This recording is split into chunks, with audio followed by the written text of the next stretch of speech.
So Shoshana! No, so you're going on tour soon. Mm-hmm. You already started the tour. I guess we kicked it off in New York. You kicked it off in New York. Yeah.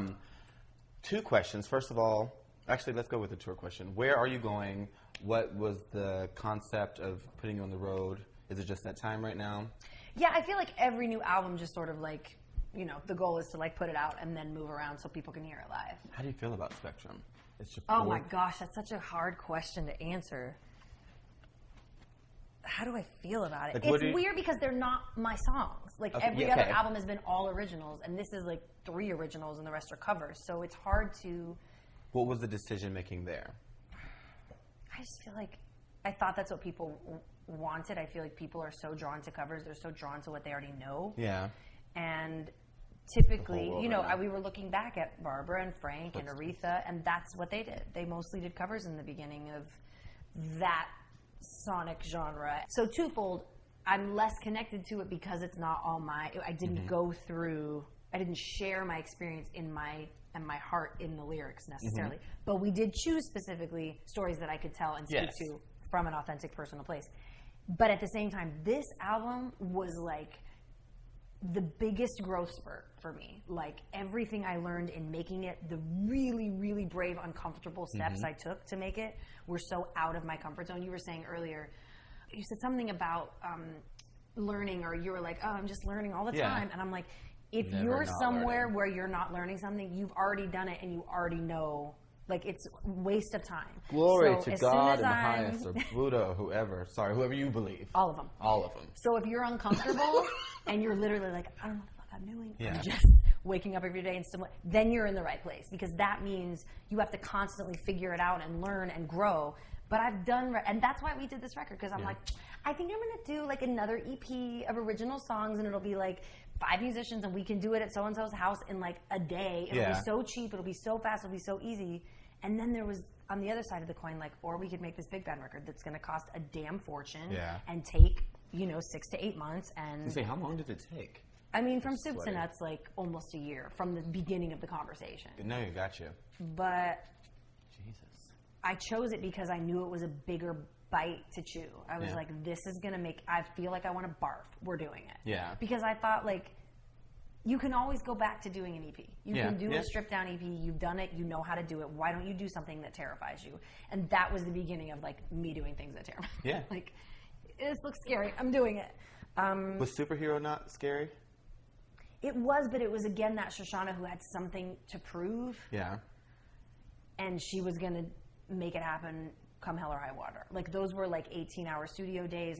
Oh my God, the people that worked with me on that record, those were like 50-some vocal tracks in one song. That was like, how many notes can I sing? How high? How many background vocals? Like, if you listen to the lyrics of that, okay. It's so hard because so many people have such a connection to that record, and I'm like, it was just work for you? No, not work, but it was my heart on a platter. But I look back and I'm like, oh. One song you would not have put on there now. I mean, pick one. No! Pick oh my one. God. My favorite part is Can't Nobody Do... The end of that when you're a homegirl talking to you like... like, if you're sitting there talking about your man, you're like, but that's what it is. But, it's like, but that's real, but that's what it is. People literally, if she's in my Instagram stories, they're like, that's that girl on Can't Nobody, because her voice is so distinct. So distinct. Yeah.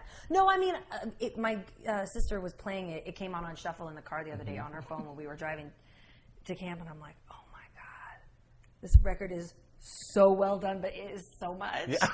Can I ask you a question that we can cut from way, you don't have to answer, you don't want. Press On. Who is it about? Is it like, can we go there? Are we able? Because just for me, I had a friend who... college, I lost a really, really good friend of mine, and I'm not good with death. I'm not. My mom knows. I'm a Cancer, so I really feel. And that song, I don't know how you feel about it. It got me through some really, really low moments, and really because it was the part of death that I don't like is not saying goodbye. I'm a lover. I hug you. If this is a moment, we're having the moment. So where did it come about? Like, sorry.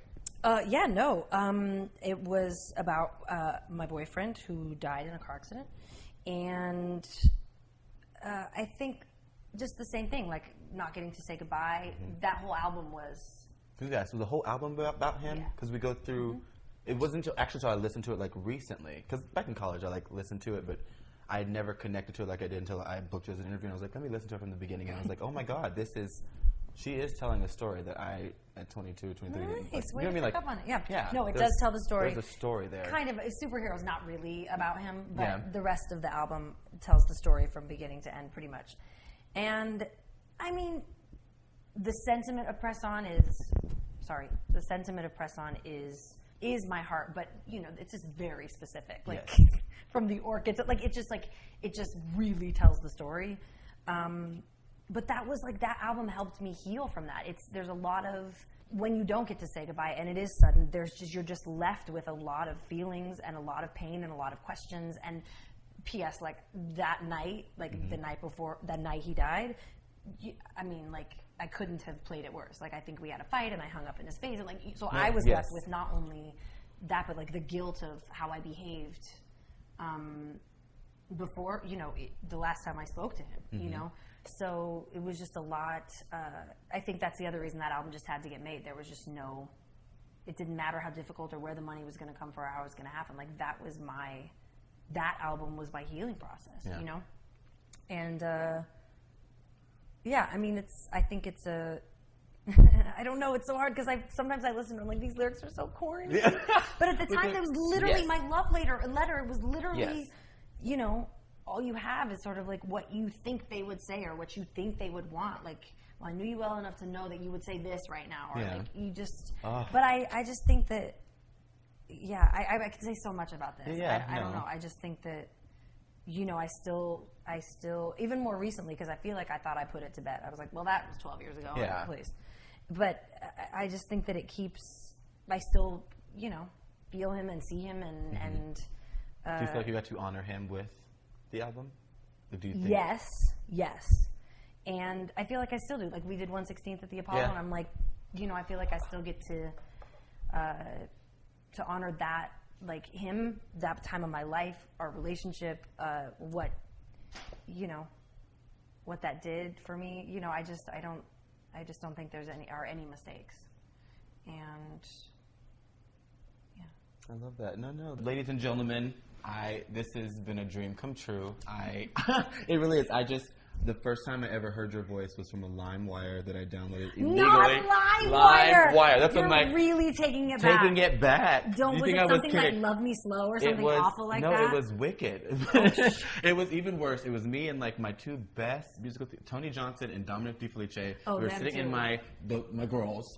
We were sitting in our dorm freshman year, and like when I tell you, we put on like. We did a lot. Yes. Like, I have pictures of this was like lip singing to before lip singing was a thing on RuPaul's Drag Race, like we were lip singing to you. I love that you think RuPaul invented lip syncing. Well, to the masses of the world, anytime you like bring up lip sync, they're like, Drag Race. And, like, got it. But like we were the real gays back then that like heard you on a LimeWire track of Wicked and just played you over and over, and then like everything probably you ever did after that popped up on my LimeWire, and it's an honor to sit with you. It's an honor to get just a moment of your life and your story and who you really are. And it's cool because they say you're not supposed to meet people you admire, and you are a dope ass B-word.